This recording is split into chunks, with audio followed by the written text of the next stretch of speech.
지금 열왕기하 강해를 하면서 빨리 끝내고 싶은 생각이 되게 많아요. 왜냐면 이 말씀을 전할 때 이 본문 말씀에서 막 하나님의 축복의 약속이 있고 기쁨이 있고 이러면 저도 막 이 말씀을 빨리 전하고 싶고 이런데 계속 잘못하는 것만 나오고 계속 죄 짓는 것만 나오고 하나님이 기뻐서 즐거워서 행복한 하나님을 전해야 되는데 무섭게 심판하시는 하나님 전해야 되고 제가 솔직히 마음이 썩 그렇게 즐겁지가 않아요. 그래서 오늘도 설교 준비해놓고 그래서 하나님 이 본문에서 무슨 희망을 전할 수가 있겠습니까? 이 본문을 통해서 무슨 위로와 격려를 우리가 받을 수가 있겠습니까? 그런 고민을 하면서 제가 막 돌아다닌 거예요. 그래서 그냥 돌아다니다가 우리 이주자 집사님 병원에도 갔다 온 거예요. 근데 이 나라가 망하는 것을 보면 생각이 많아져요. 요즘에 제가 무슨 드라마를 보겠습니까? 정도전을 보고 있어요. 저는 인터넷으로 보기 때문에 한국에서 드라마 한 그 다음날이면 제가 봅니다. 근데 그 정도전에 주인공이 정도전이에요. 아, 여러분 알고 계셨어요? 근데 이 정도전이라는 사람을 전에 제가 열심히 잘 몰랐어요. 솔직히 누구만 많이 알았냐면 충신 정몽주 뭐 대충 외웠었지만은 그 정몽주 씨가 쓴 시도 시조도 대충 알고 있었어요. 뭐 이런들 어떠하리 저런들 어떠하리 이런 이제 이방원 왕자 될 사람이 이제 그런 시를 써가지고 회유를 하니까 뭐라고 그랬어요? 백골이 진토되어 어쩌고저쩌고 임양한 일편단심이야 변할 수 있으랴 이렇게 시를 써서 충신 중에 충신으로 우리가 배우고 아주 위대한 사람으로 생각을 했어요. 근데 이번에 이 정도전이라는 드라마를 보면서 새로운 눈으로 보게 되는 거예요. 정도전 훌륭하다. 그러나 꼴통 보수다.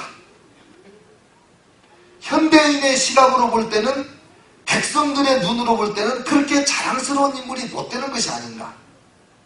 그 드라마 작가가 그런 시각으로 해석을 한 거예요. 그래서 제가 그걸 보면서 맞다. 정몽주 훌륭한 사람인 건 틀림없지만은 이 시대에 우리가 그렇게 그분을 존경할 만한가. 다시 한번 생각이 드는 거예요. 정도전 결국은 정몽주도 정도전도 이방원이라고 하는 사람의 손에 의하여 죽습니다. 그런데 이 정도전은 천재 중에 천재예요. 머리가 그렇게 탁월하고 학문이 깊고 그리고 이 세상 전체를 돌아보는 눈이 얼마나 좋은지 백성들을 정말 사랑합니다. 드라마의 한 장면이 이런 게 나와요. 백성들이 다 굶어 죽어요. 너무 나라가 이제 늙어가지고 그 귀족 대신들은 뭐 백성들 눈 안에 있지도 않고 권력 싸움만 하고 자기들만 알고 이러는 시국이니까 계속 나라가 괴로워요. 백성들이 굶어 죽어요. 그러니까 오늘도 만두를 먹었지만은 이 정도전 씨가 만두를 보따리 싸가지고 가서 거지들하고 한 푼 줍쇼 하고 애들하고 같이 앉아 구걸하는 그 거지 옆에 털썩 주저앉아가지고 먹으라 그러고 이렇게 보따리를 줘요. 그래서 그 거지 아빠가 뜯어보니까 풀어보니까 만두가 있어요. 그러니까 그 만두를 아이들하고 막 허겁지겁 먹는 거예요. 근데 어른은 허겁지겁 먹는데 이 거지 아이가 어린아이가 먹다가 정도전한테 하나 먹으라고 줘요. 그러니까 그 만두를 받아 먹으면서 울어요. 그 모습을 멀리서 지켜보던 이성계가 이 백성들을 살리기 위해서 저 정도전과 함께 새 나라를 세워야 되겠다. 이 썩은 나라 백성 다 굶어 죽이는 이 나라 없애고 새 나라 세워서 백성들을 잘 먹고 잘 사는 나라를 만들어야 되겠다. 그런 결심을 하게 되는 장면이 그런 장면으로 다 나와요. 눈물이 나요. 그걸 보면서. 이야기하는데도 제가 이렇게 복받침이 있어요. 그러니까 이 정도전이라는 사람은 민본, 백성이 근본이 되는 나라를 세워야 되겠다. 그렇게 생각을 하는 거예요. 정몽주 씨가 충신인데 왜 요즘에 와서 재해석을 통하여 이렇게 그렇게 옛날같이 높임을 받지 못하느냐. 정몽주 씨에게는, 나에게는 왕씨 하나뿐입니다, 이거예요. 왕씨의 나라인 고려에 왕에게 충성을 하고 고려에 충성을 하지만 백성을 돌보는 일에는 정도전에 따라갈 수가 없어요. 그 고려가 망하는 그 상황을 보면 진짜 망할 수밖에 없는, 망해야만 될 정도로 부패한 그런 나라가 되어 있어요. 500년이 지났어요. 이성계가 이제 이조를 세워서 500년이 지나가지고 또 그 나라가 망하게 됐어요. 그때 어떻게 됐습니까? 세계 정세가 급변하는데 세계 변화에 대해서 깜깜무소식인 이 사람들이 오로지 쇄국정책이라고 해가지고 그냥 완전히 문을 틀어막고, 그리고 우리끼리만 잘 살아보려고 하는 동안에 점점 뒤져서 해외 문물을 미리 받아들인 일본이 현대판 무기를 가지고 이 조선을 쳐들어올 때 우리나라가 그냥 조선에게, 일본에게 망해가는 거예요. 그 망하는 모습은 역시 또 비슷해요. 당파 싸움이 너무 극렬해가지고 백성들 안중에 없고 이 정권을 사로잡으려는 사대부들 간의 싸움으로 나라 백성들이 피폐하게 된 거예요. 그런 나라는 망해야 되는구나, 그 생각을 해요. 근데 왜 백성이 중요하냐? 왕조는 자꾸 바뀌어도 계속 살아남아 있는 사람들은 백성이라는 거죠. 그게 주인이 백성이라는 거예요. 지금 이 고려와 조선이 망한 그 드라마로 인한 생각을 함께 나눴는데, 지금 북한이 어때요? 북한이 이 고려나 이조 말기 같이 지금 망해야 되는 나라의 입장 아니에요. 백성들이 너무나 많이 굶어 죽어요. 근데 이 정권은 굶어 죽는 백성을 살리는 데는 관심이 없고 자기 권력을 유지하기 위해서 핵무기 연구하고 개발하는 데는 어마어마한 돈을 쏟아놓고 있거든요. 하나님이 안 도와주세요. 여러분, 북한은 지금 흉년이 한 20년 연속되는 것 같아요. 흉년에다가 또 그 홍수,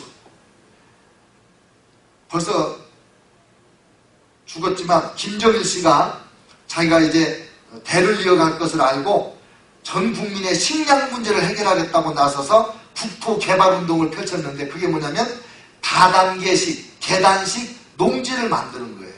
그래서 이 가파른 산도, 북한은 산이 많고 들이 없잖아요.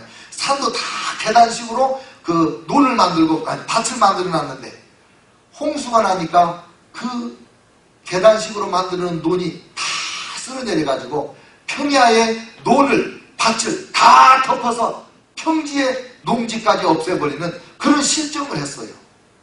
그럼에도 불구하고 김일성 죽고 나서 김정일이 정권을 잡았고 그 이후로 계속해서 어려워요. 하나님도 안 도와주시는 거죠. 근데 그 조만한 땅덩어리, 이 캘리포니아 반절만도 못한 남북한 통틀어봐야 그러잖아요. 근데 이 남한은 지금 수십 년 풍년이 들어가지고 어떤 때는 이 쌀을 감당을 못해. 그래가지고 옛날에 쌀막걸리 못 먹게 하다가 쌀 농사가 너무 많이 되니까 쌀막걸리 만들어 먹으라고 정책을 바꾸고 그런 정도거든요. 그래서 제가 많이 생각하는 거예요.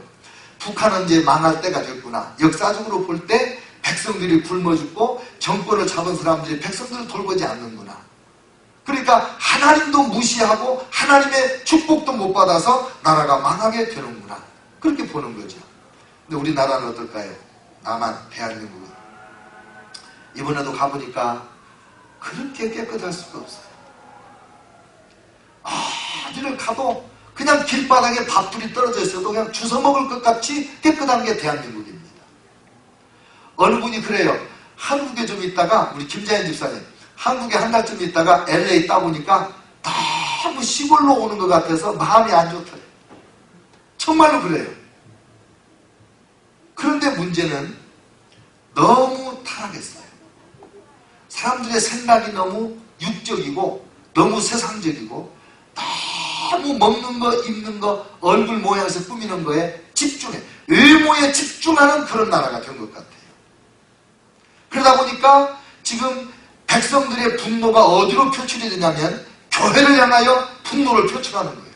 백성들의 마음이 공허한 겁니다. 외모를 꾸미고 단장을 하고 해서 세계적인 수준을 만들어놨는데 속이 공허한 거예요. 이 공허함은 누가 채워줄까? 그게 교회잖아요. 근데 교회를 바라봤더니 교회도 우리하고 비슷비슷하네. 그러니까 막 욕을 하는 거 아닙니까?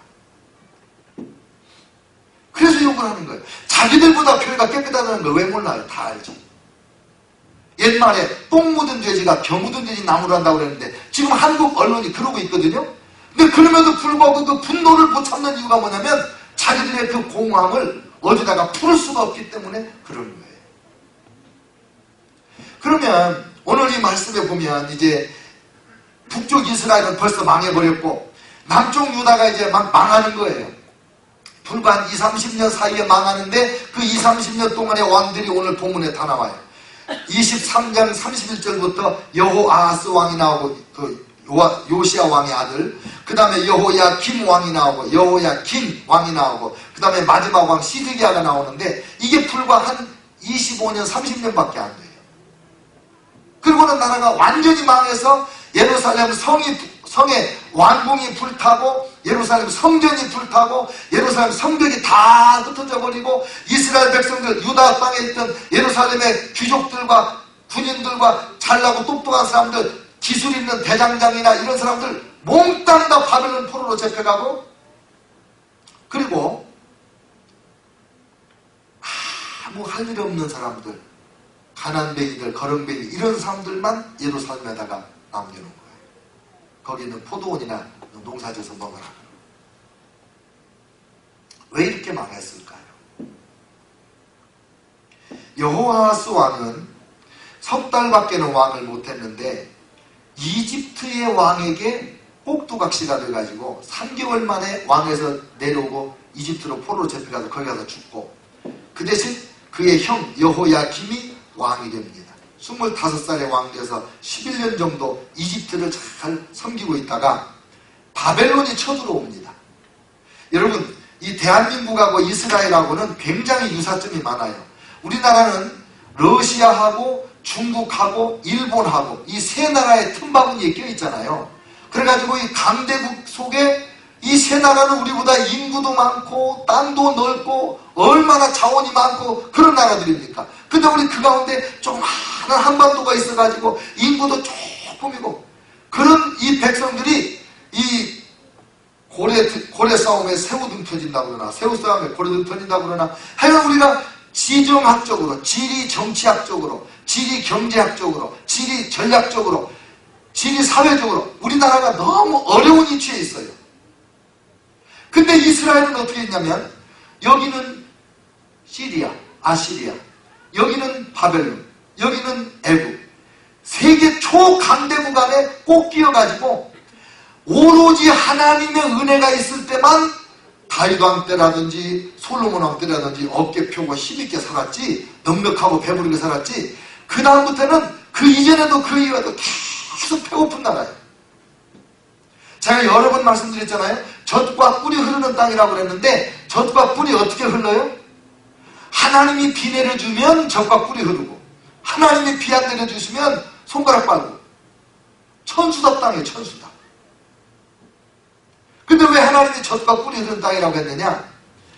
물질적으로 잘 먹고 잘 살으려면 영적으로 하나님과 사이좋게 지내라. 그래서 하나님을 잘 섬기면 영적인 부여와 풍요가 물질적인 부여와 풍요로 나타나는 거예요. 그래서 젖과 꿀이 흐르는 거예요.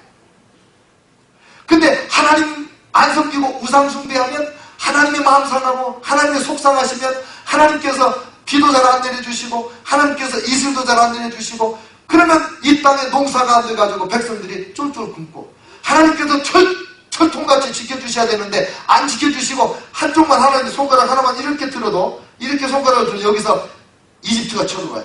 이쪽 손가락 하나님 이렇게 들면 여기서 아시리아가 쳐들어와요. 하나님께서 바나나 이렇게 드시면 여기서 바벨론이 쳐들어와요. 그러니까 하나님의 철저한 보호가 아니면 가나안 땅은 사람 살기 그렇게 좋지 않은 땅이에요. 한반도하고 똑같아요. 그런데 요시야 왕은 그렇게 훌륭했지만 이 아들 왕들이 성경이 뭐라고 증언하냐면 조상들을 따라서 여호와께 범죄하여 악을 행했다. 그렇게 증거하고 있습니다.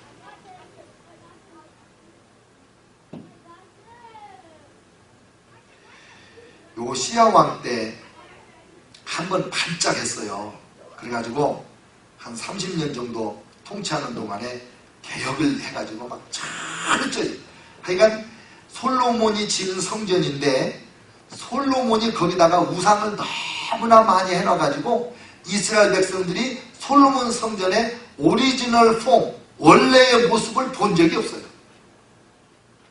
솔로몬이 그 성전 안에다가 너무나 많은 암몬족 속의 신, 무슨 신 재단을 다 만들어놨거든. 근데 요시야 왕이 일어나가지고 그 모든 걸 다 제거하고 솔로몬이 처음 지었던 성전의 원래 모습을 한번 딱 보여주고 그러고 나서 망해버리는 거예요. 제가 이런 생각이 들더라고요.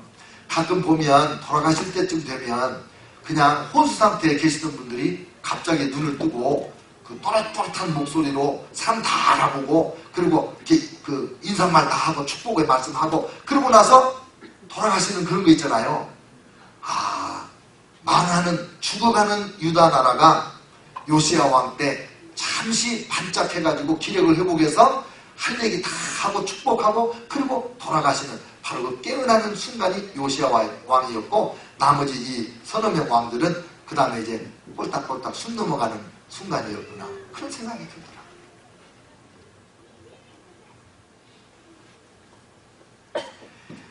처음에 이 여호와스는 애굽의 왕이 갈아치우고 형님을 왕으로 세워요.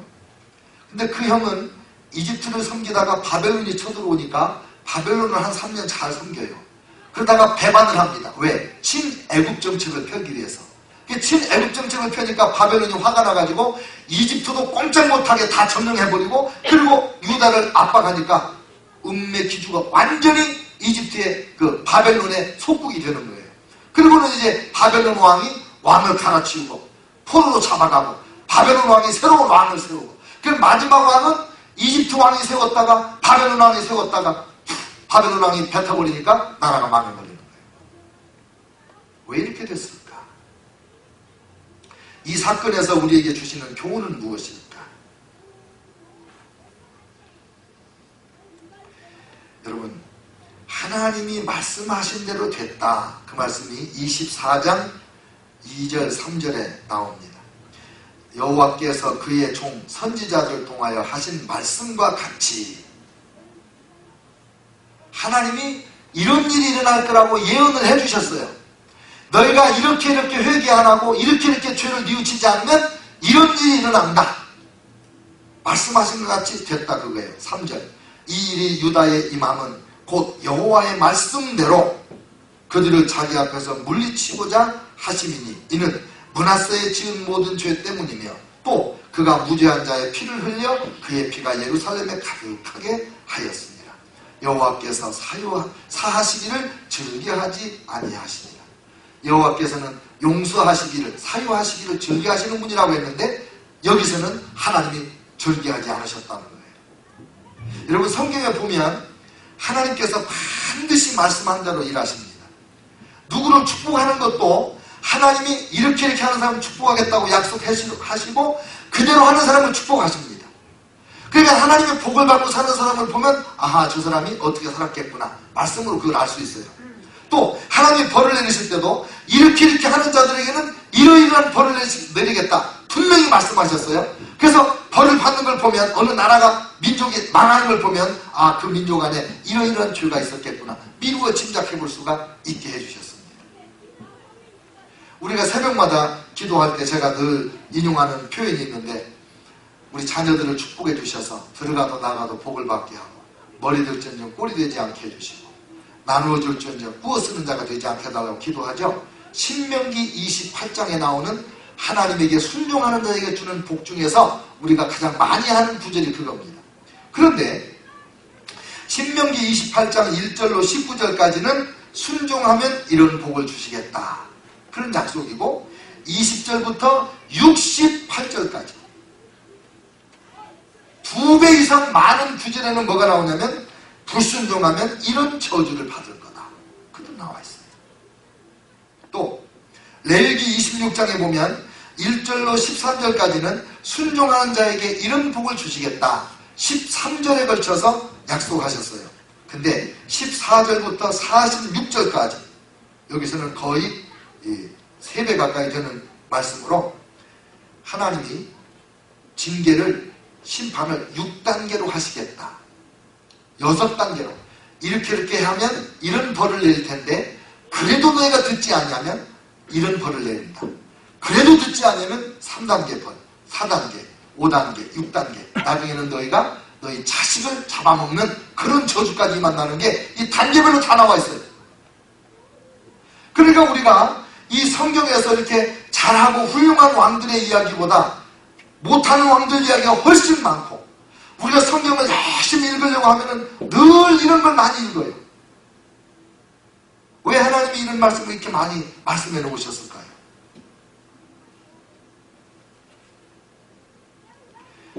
아이들을 키워보면 상 주겠다고 뭐 하라고 그러면 그 동기부여가 잘 안 되는 경우가 있어요. 왜냐면 이제 용돈 준다 그러면 처음에 이제 10불 준다 그러면 열심히 해요. 조금 크면 이제 100불 준다 그래도 그럼 좀 열심히 하는 것 같아요. 근데 나중에는 뭘 깨닫냐면 에이 뭐 내가 돈 필요하면 뭐 일 안 해도 엄마가 줄 텐데 뭐 그걸 알아요 아이들이. 근데 매를 딱 들고 이렇게 안 하면 몇 대 맞아 이 매로 협박을 하면 그러면 훨씬 말을 잘 들어요. 그래야 안 그래요? 하나님의 말씀을 읽으면서 그걸 느끼는 거예요. 야, 우리 인간이 타락한 인간들이 하나님을 잘 사랑하고 섬기면 이런 복 주겠다는 말씀을 듣고도 그 마음에 흥분이 일어나지 않고 열정이 일어나지 않을 때가 많은데 또 열정이 일어났다가도 얼마 지나면 식어버리는데 하나님의 징계의 말씀을 들으면 좀 뜨끔하고 두려워하는 것이 아닌가.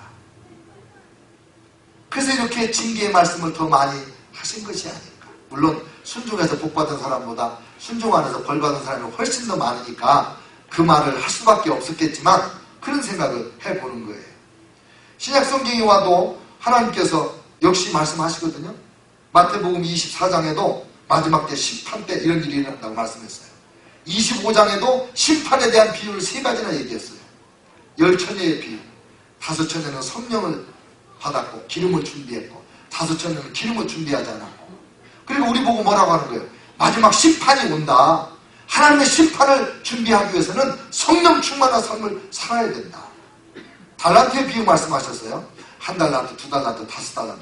근데 우리에게 다 하나님의 재능을 주셨는데 마지막 심판 때가 온다.